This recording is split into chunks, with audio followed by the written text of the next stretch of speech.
السلام علیکم ورحمۃ اللہ وبرکاتہ۔ نحمدہ ونصلی علی رسول الکریم، اما بعد۔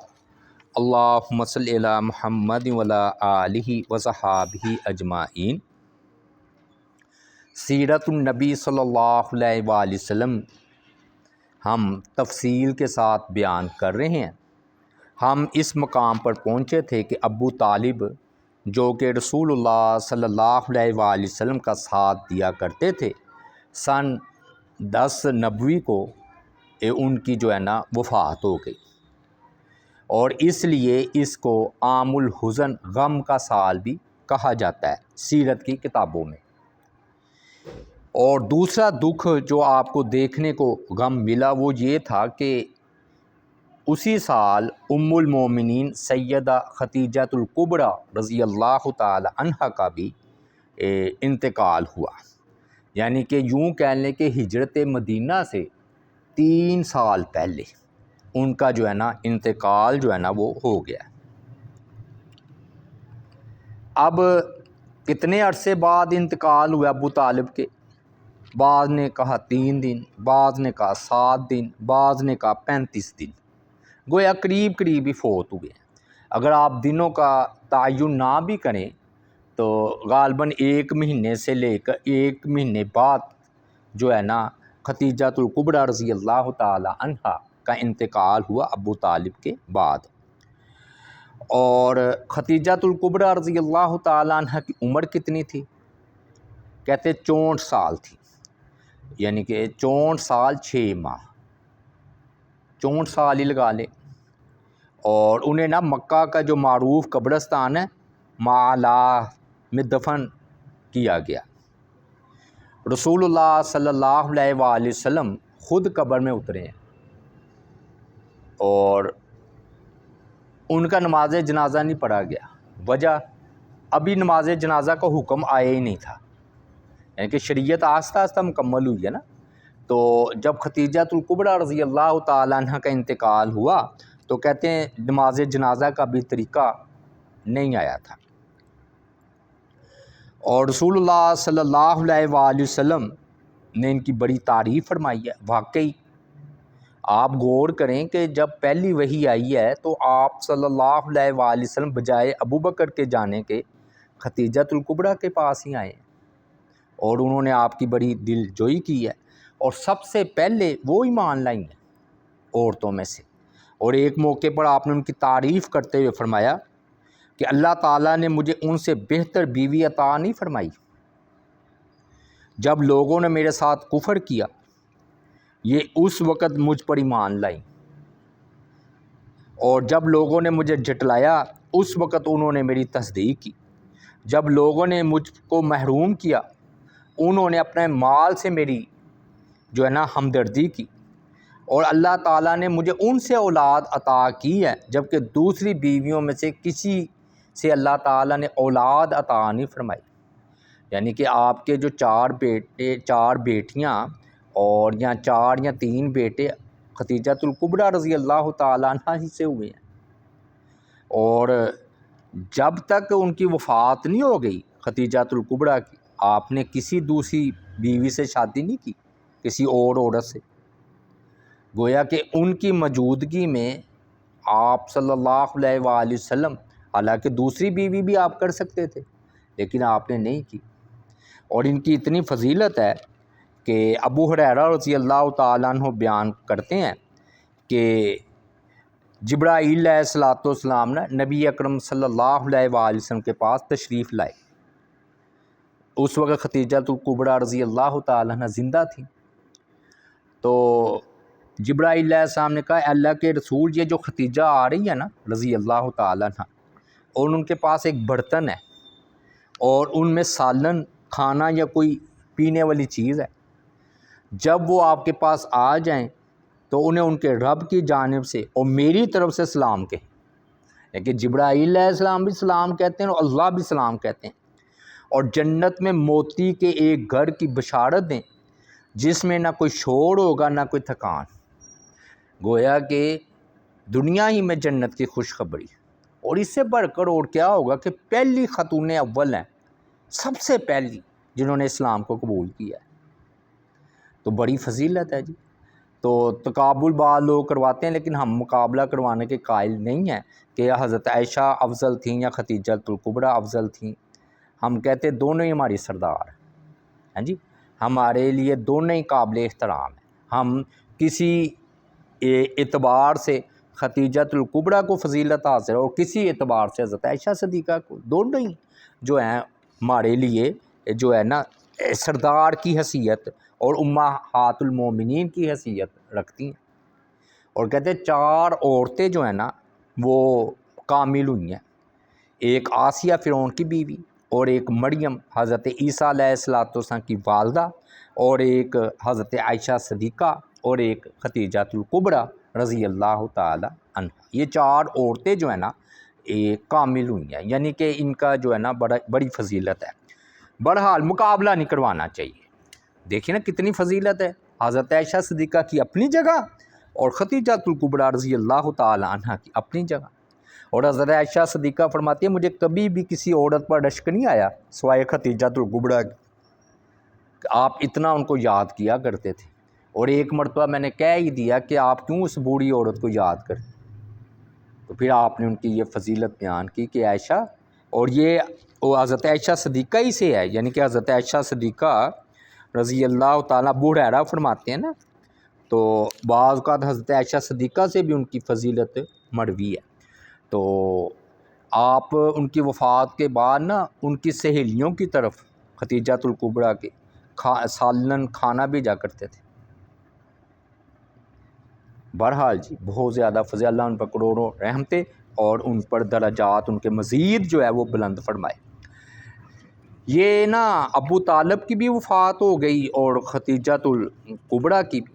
اب 2-3 واقعات جو ہیں نا 3 واقعات ہم بیان کریں گے آج کی محفل میں۔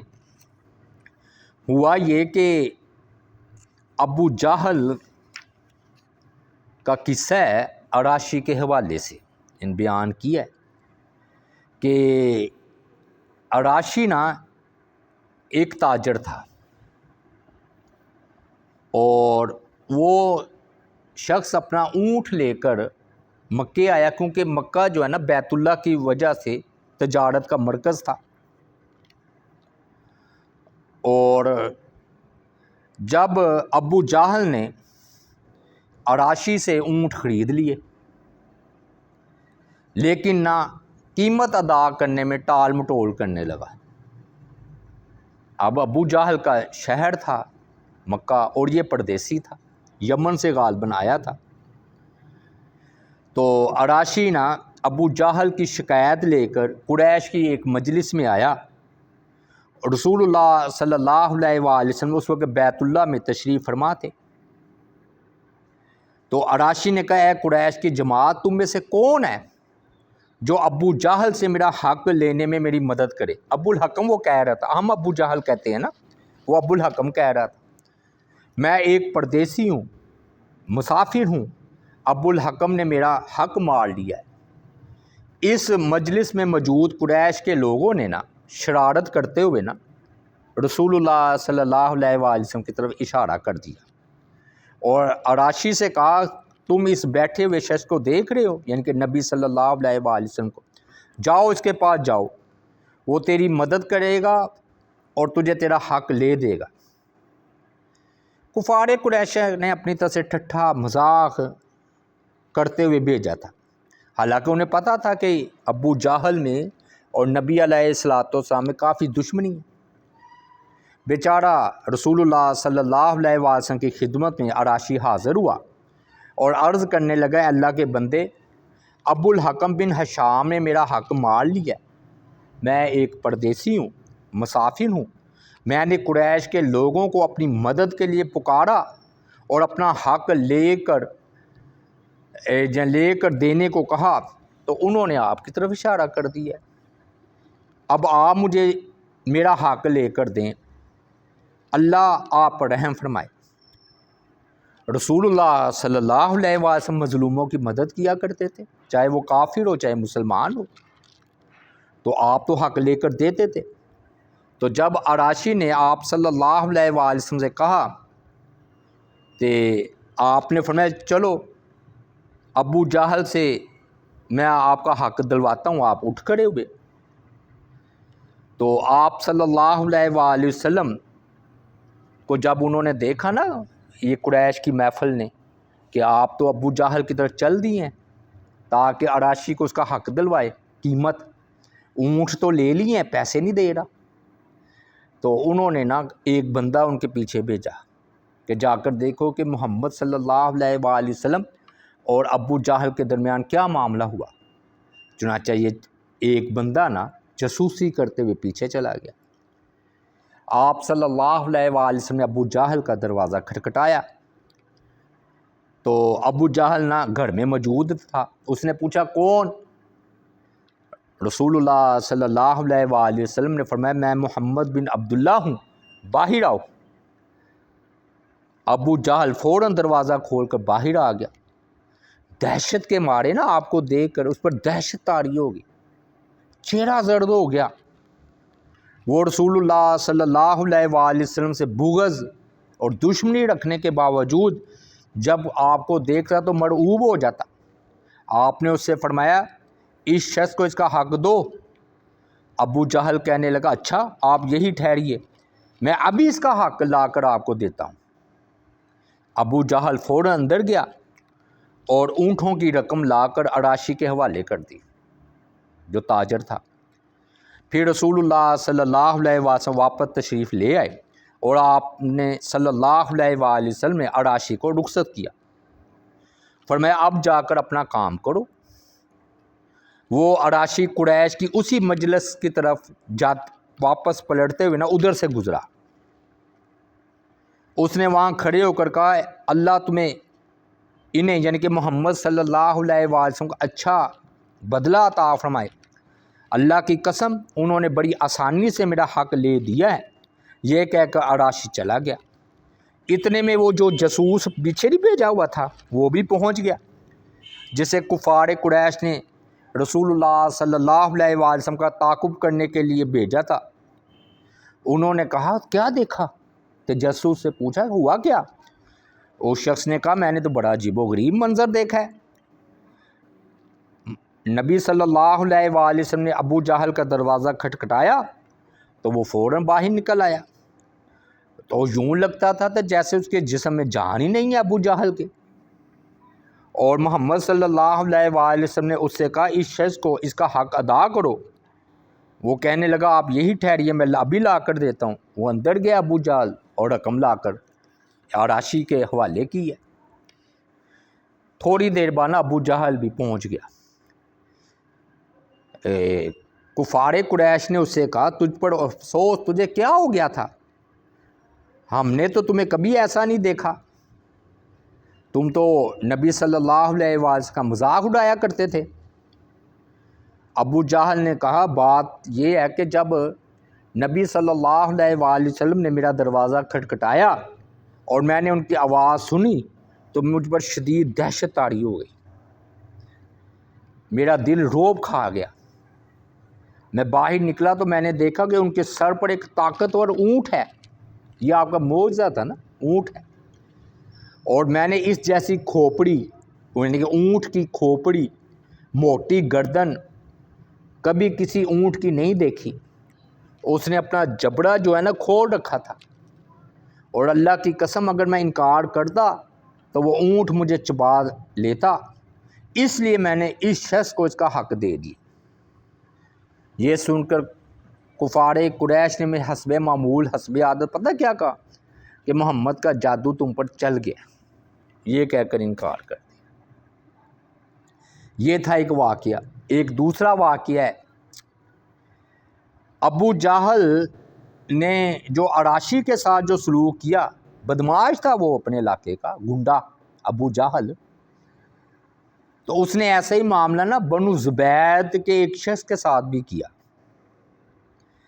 ایک مرتبہ رسول اللہ صلی اللہ علیہ وسلم حسب معمول بیت اللہ میں تشریف فرما تھے اور آپ کے ساتھ ابو بکر صدیق، عمر بن خطاب اور سعد بن ابی وقاص بھی تھے. بنو زبید کا ایک شخص آیا اور اس نے کہا قریش کی جماعت تمہارے پاس مال کون لے کر آئے گا؟ تمہارے علاقے میں تجارت کون کرے گا؟ تم تو ظلم کرتے ہو۔ تو وہ باری باری تمام مسجد حرام میں تمام حلقوں کے پاس کھڑے ہو کر یہی کہہ رہا تھا۔ بالآخر وہ رسول اللہ صلی اللہ علیہ وآلہ وسلم کے پاس آیا۔ آپ نے فرمایا تجھ پر ظلم کس نے کیا ہے؟ تم کہہ رہے ہو کہ کون تجارت کرے گا اس مکہ میں آ کر، کون مال لے کر آئے گا؟ اگر یہی رویہ تمہارا رہا، کس نے ظلم کیا تم پر؟ اس نے کہا کہ ابو جہل نے مجھ پر ظلم کیا۔ میں 3 اونٹ لے کر آیا تھا، بڑے خوبصورت پیارے، اور سب کی نظریں اس اونٹ پر تھی۔ ابو جہل بھی آیا، اس نے کہا کہ اس اونٹ کی کیا قیمت ہے تینوں کی؟ میں نے قیمت بتائی تو اس نے کیا کیا کہ تیسرا حصہ ان تینوں اونٹوں کا لگایا۔ میں 100 روپیہ قیمت تھی نا، میں مثال دیتا ہوں، تو 33 روپے لگائے۔ تو یہ تو ظلم ہے۔ اب ہوا یہ کہ وہ قیمت لگا کر چلا گیا۔ اب ہر کوئی ابو جہل سے ڈر رہا ہے کہ ہم نے زیادہ رقم نہیں دینی ورنہ ابو جہل کی دشمنی مول لینی پڑے گی۔ کوئی اب پوری قیمت پر وہ اونٹ خریدنے کو تیار نہیں ہے۔ 100 روپے کی چیز 33 روپے میں ہر کوئی کہہ رہا ہے ٹھیک ہے ہم بھی 33 روپے دیں گے، بلکہ اس سے بھی کم، کیونکہ ابو جہل کی نظر پڑ گئی ہے اونٹوں پر اور وہ خریدنا چاہتا ہے۔ رسول اللہ صلی اللہ علیہ وآلہ وسلم نے فرمایا تیرے اونٹ کہاں ہیں؟ اس نے بتایا کہ وہ مکہ کے بازاروں میں ایک بازار حزورہ نام تھا اس بازار کا، ادھر کھڑے ہیں۔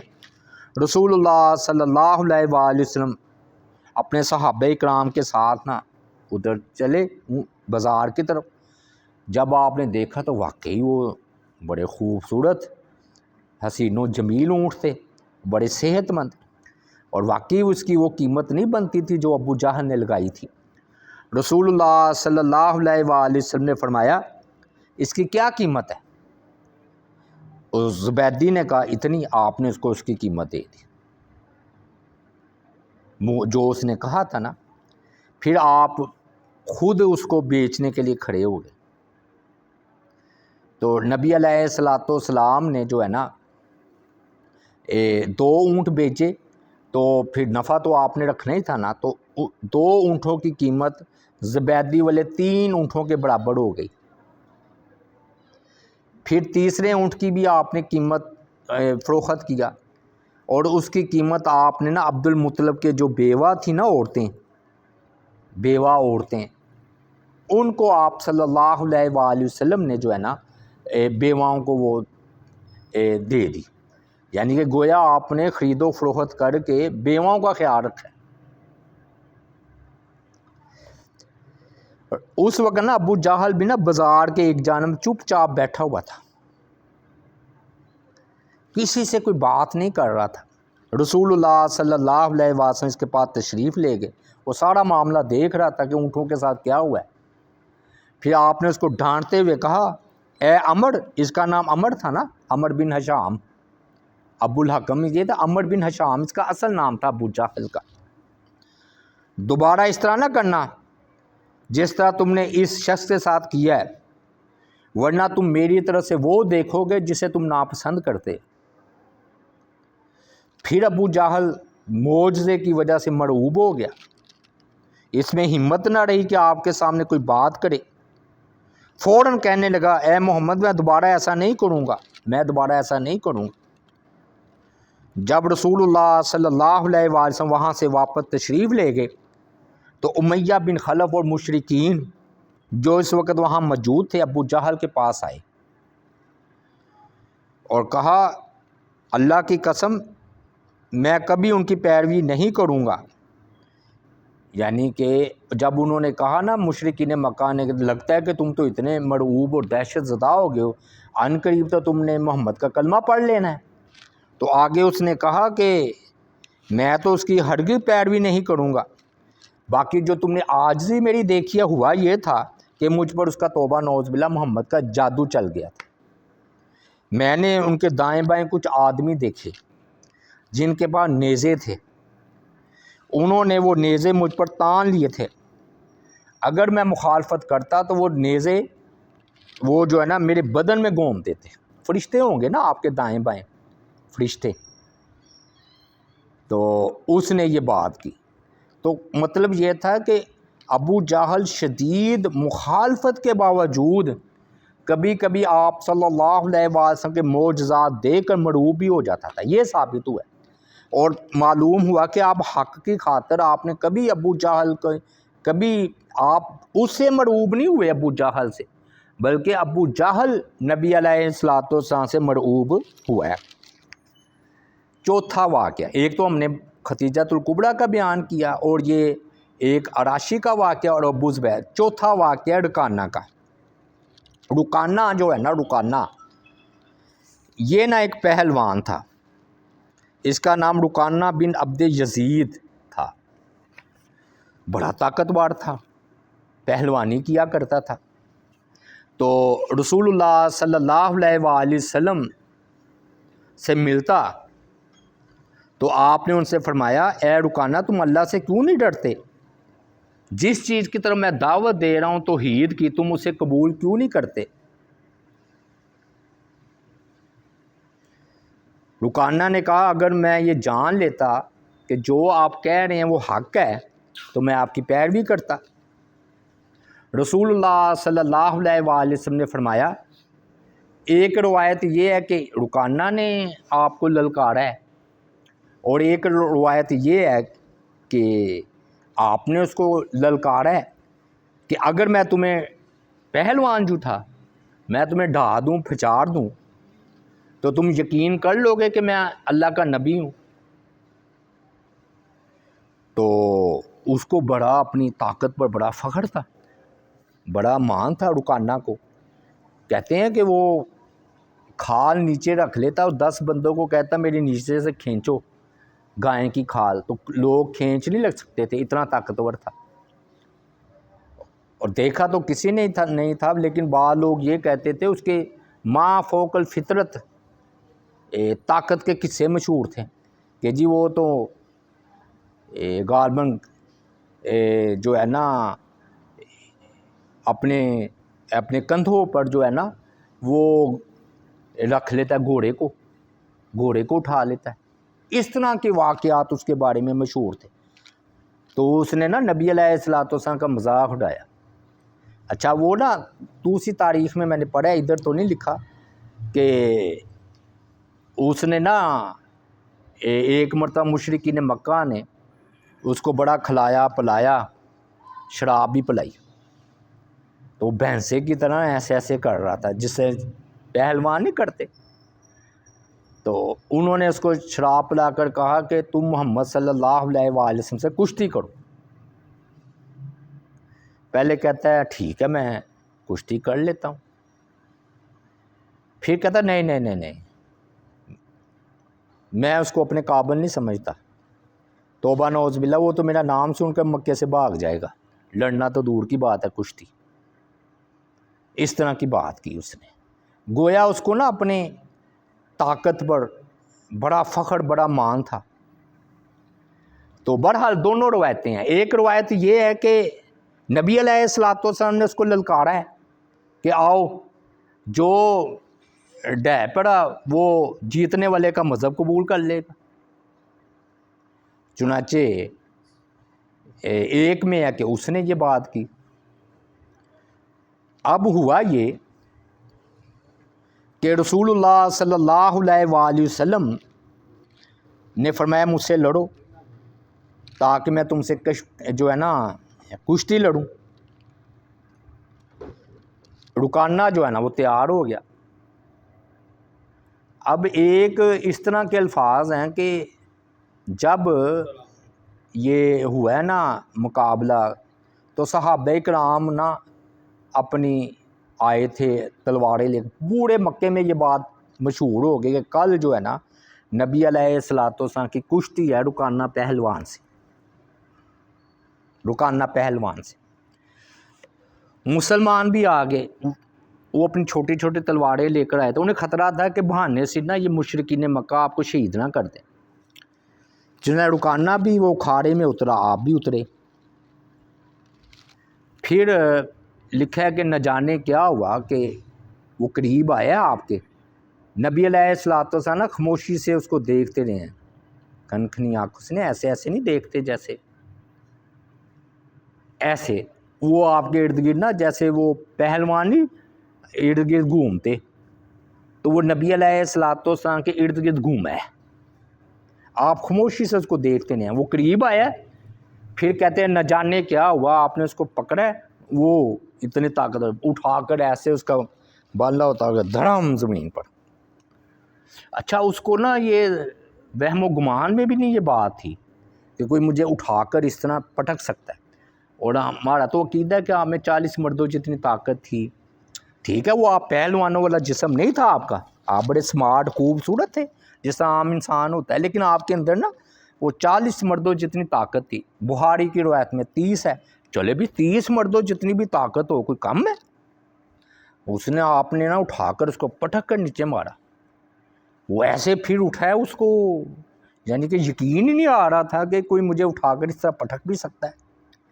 دوسری مرتبہ پھر آیا غصے میں، دوسری بار پھر آپ نے اٹھا کر اس کو پٹک کر نیچے مارا ہے،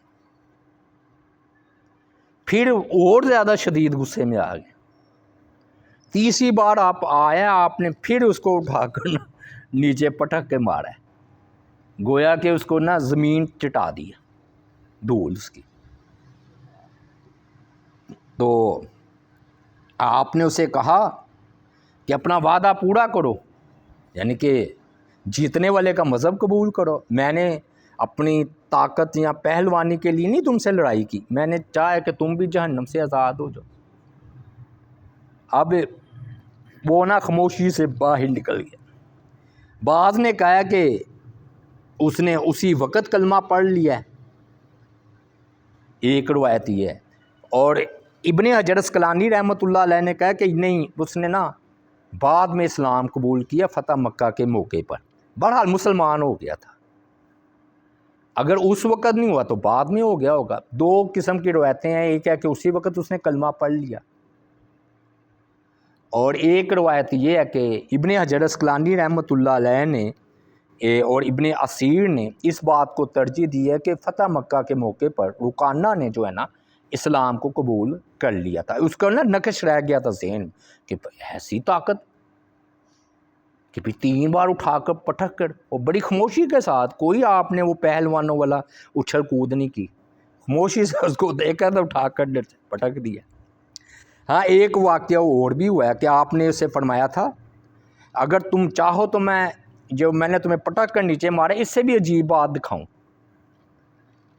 لیکن بشرط یہ کہ تم اللہ سے ڈرو اور پھر میری پیروی کرنی ہے۔ تو اس نے کہا ٹھیک ہے جی۔ فرمایا اس درخت کو دیکھ رہے ہو، جاؤ اس کو کہو کہ میں محمد صلی اللہ علیہ وآلہ وسلم تم کو بلا رہا ہوں۔ تو رکانہ نے کہا کہ درخت کو بلائیے، تو رسول اللہ صلی اللہ علیہ وآلہ وسلم نے درخت کو بلایا تو وہ آپ کے سامنے آ کر کھڑا ہو گیا۔ درخت یعنی کہ اس نے نا اپنی جڑیں ادھر سے اکھاڑی ہیں ادھر سے اکھاڑی ہیں، چلتا ہوا آ گیا۔ درخت چلا تو نہیں کرتے، معجزہ تھا۔ تو آپ نے پھر اس درخت سے فرمایا ارجی الی مکانی کی، اپنی جگہ پر واپس چلا جا۔ وہ جو ہے نا اپنے واپس چلا گیا۔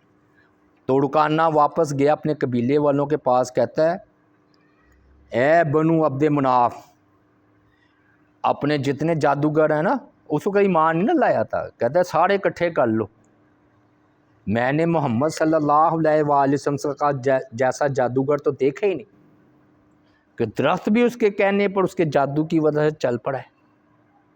یہ اس وقت کی بات ہے، لیکن میں نے آپ کو بتایا نا کہ روایتیں مختلف ہو سکتی ہیں، بعض نے کہا کہ اسی وقت ایمان لے آیا، بعض کہہ رہے ہیں کہ اس نے گردن جھکائی، خاموشی سے باہر نکل گیا کہ میں مشرکین مکہ کے سامنے ذلیل ہو گیا ہوں، مسلمانوں کے سامنے، تو اسے ہوش نہیں رہی تھی اپنی۔ تو بہرحال ٹھیک ہے، ایمان بعد میں لے آئے تھے، ہم رضی اللہ تعالیٰ عنہ کہیں گے چلیں اس وقت ایمان نہیں لائے، چلو بعد میں لے آئے ہوں گے، روایات میں اختلاف ہو جاتا ہے، لیکن یہ بات پکی ہے کہ یہ بعد میں ایمان لے آئے ہیں۔ تو میں نے کہا نا ابن حجر اسقلانی نے کہا کہ فتح مکہ کے موقع پر یہ رکانہ جو ہے نا ایمان لے آئے۔ تو یہ بھائیوں ہم نے 4 واقعات آج آپ کے سامنے رکھے ہیں۔ اللہ تعالیٰ سے دعا ہے اللہ تعالیٰ ہمیں نبی علیہ الصلوۃ والسلام کی سیرت پر عمل کرنے کی توفیق عطا فرمائے۔ وما علینا الا البلاغ المبین۔